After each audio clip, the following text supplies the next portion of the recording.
सरकार हमारी ये बिजली हमें उसने बनाना ले और हमारे खतर हुआ बनी और हमने ही चोर को है। चोर तो यू खट्टर है, चोर तो यू दुष्यंत है जो इस हरियाणा की छाती पर बैठे हुए हैं और किसानों की बिजली को दबाए बैठे हैं और किसानों की बिजली का ना कि किसानों को चोर बना रहे हैं। बड़ा हैरानी की कमाल की बात है, बेशर्मी की भी याद हो है यार। बिजली हरियाणा की, किसानों की, गरीबों की और बिजली पे हक मारे बैठे खट्टर सरकार और दुष्यंत सरकार। कमाल की बात होगी, बेशर्मी की याद हो है यार।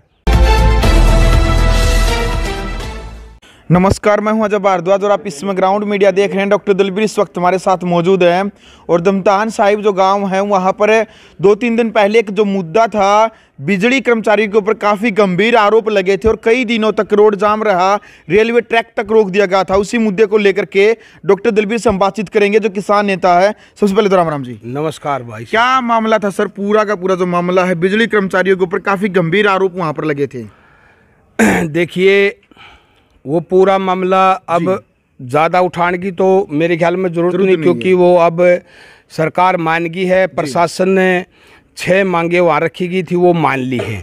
वो मामला शॉर्ट में मैं बता दूं, जो बिजली कर्मचारी थे, वाले ने जैसे घर पे छापा मारा तो छापा तो जहाँ मीटर होता है वहीं तक सीमित होता है। हाँ, वही बता रहा हूँ मैं, शॉर्ट में बताऊंगा। जैसे बिजली वाले रेड मारने गए तो बाहर मीटर लगा हुआ था, बाहर से ही पता चल जाता है ये घर कोई चोरी तो नहीं कर रहा, कोई एक्स्ट्रा डोरी तो नहीं लग रही, तो वहीं से जाना चाहिए था। फिर भी अगर मान लिया अंदर जाना था तो नोक करके जा सकते थे।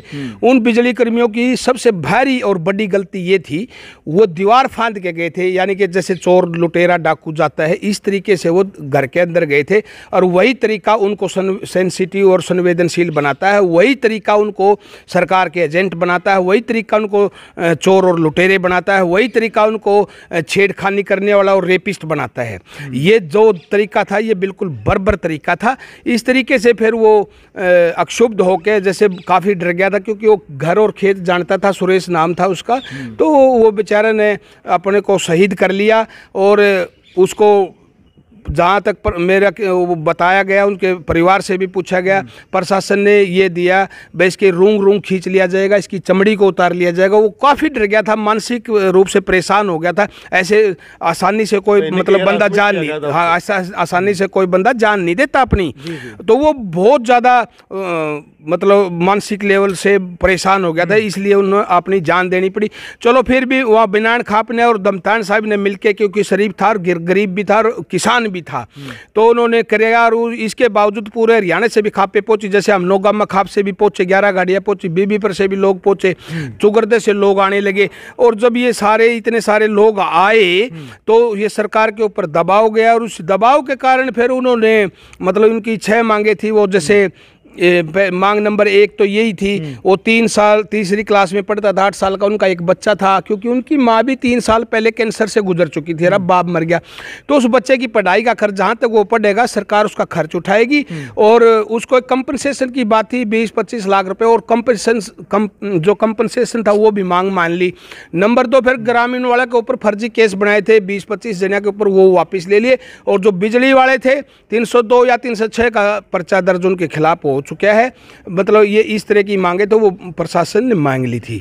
तो इस तरीके से वो बिजली का मुद्दा, मैं तो ये कह रहा हूँ, जैसे बार बार सरकार और लगातार विभिन्न गांवों में रेड मारती है और परिवारों को, इसको किसान परिवारों को और मजदूर परिवारों को चोर साबित करने की घोषित करती है, चोर बनाती है उनको।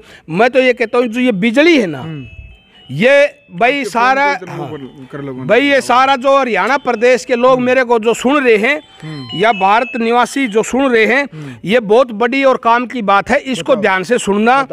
ये जो बिजली है ये सारा रास्ता ही काट देता हूं मैं।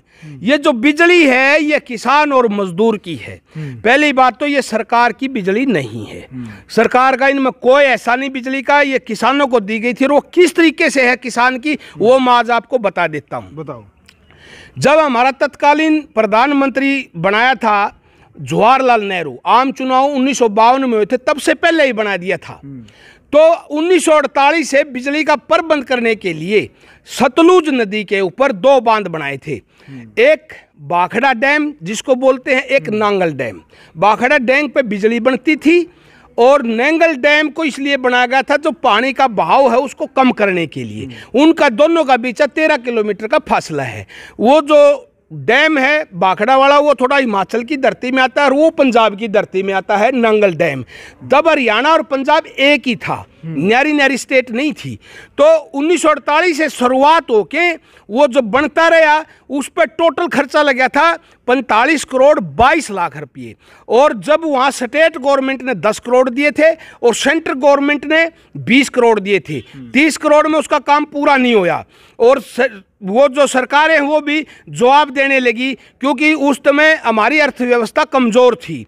तो इस तरीके से 22 अक्टूबर 1963 को जवाहरलाल नेहरू ने उस डैम का उद्घाटन कर दिया, लेकिन वो चालू नहीं होया। उद्घाटन करने का एक उद्देश्य ये था क्योंकि जवाहरलाल नेहरू की जो तबीयत थी वो थोड़ी ढीली चल रही थी और 1964 में, ये तो सभी को पता है, 1964 में फिर उनका देहांत हो गया था, इसलिए उन्होंने उद्घाटन कर दिया था, लेकिन वो चालू नहीं हुआ क्योंकि वो अधूरा था। फिर 66 में हरियाणा अलग बना पंजाब से।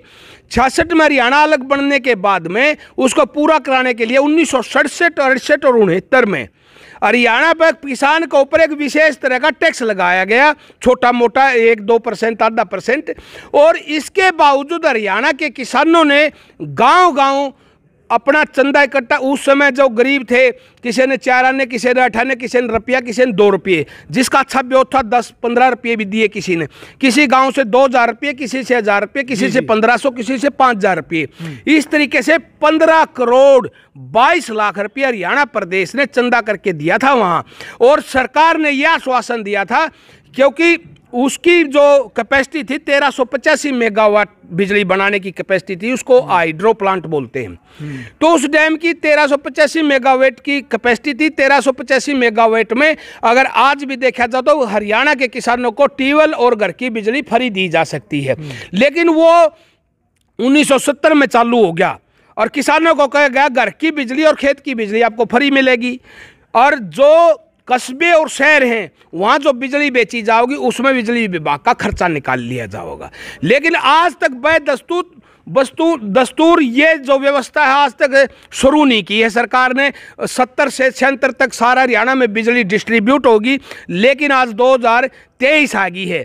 2023 तक सारे डाल की सरकारें रही, चौटाला सरकार भी आई, देवीलाल सरकार भी आई, बंसीलाल सरकार भी आई, कांग्रेस सरकार भी आई और आज बीजेपी सरकार 10 साल होने को जा रहे हैं, 8-9 साल इनको हो गए हैं, 2023 साल आ गई है।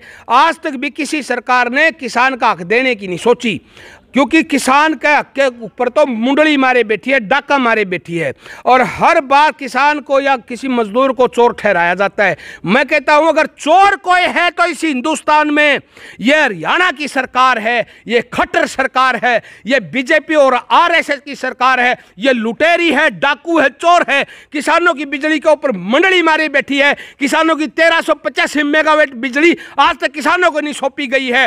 किसान को तो बिल भरने की जरूरत नहीं है। किसान ने तो उस जमाने में जहां जब इसकी जाड़ों की रोटी पीस के खाया कर दे, काल पड़ा कर दे, 2 टाइम रोटी खाने की बजाय एक टाइम की रोटी खाया कर दे, उस जमाने में भी चंदा इकट्ठा करके दिया था डैम के लिए, बिजली बनी, तब जाके वो बिजली बनी थी। आज तक भी हरियाणा सरकार ने बिजली वो किसानों को नहीं सौंपी है। मैं हरियाणा प्रदेश के किसानों को और गरीब और मजदूरों को बताना चाहता हूं यह बिजली का हक जो है सरकार का बिल्कुल कतई नहीं है। इस पर हक है तो किसान का और मजदूर का है। यह बिजली तुम्हारी है, यह किसी के माई बाप की नहीं है, यह किसी बीजेपी आरएसएस की बिजली नहीं है। यह बिल्कुल तुम्हारा 100% इस पे अधिकार है, तुम्हारा जन्मसिद्ध अधिकार है इसके ऊपर। जब ये बिजली बनी थी तब से और आज तक, आज मैं ये ऐलान करता हूं किसान और मजदूर से, किसी बिजली वाले से, डिपार्टमेंट से या प्रशासन से या सरकार से मिलने के बाद में बिजली के बारे में बात करने की जरूरत नहीं है। बिजली तुम्हारी अपनी है और इसे लेकर के रहेंगे। आप अकेले बीजेपी और आरएसएस क्यों कह रहे हैं? हाँ, इनेलो सरकार भी आई हरियाणा में, कांग्रेस भी आई है। देखिए इनेलो ने, कांग्रेस ने दे दी थी। ये मैं बताऊंगा आपको।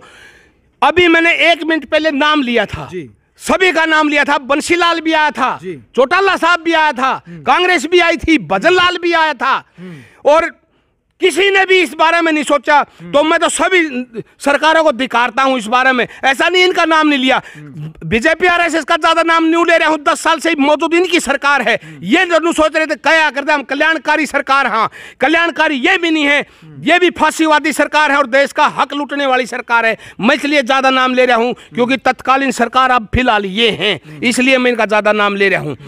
तो इसमें कोई दोहराए की बात नहीं है भाई, पिछली सरकार भी जिम्मेवार नहीं, इसमें पिछली सरकार भी जिम्मेवार थी। लेकिन पिछली सरकार हमारी इस सरकार में एक फर्क है, पिछली सरकार ने कम से कम चोर नहीं बनाए। इस सरकार हमारी ये बिजली हमें उसने बनाने वाले और हमारे खतर हुआ बनी और हमने चोर को है।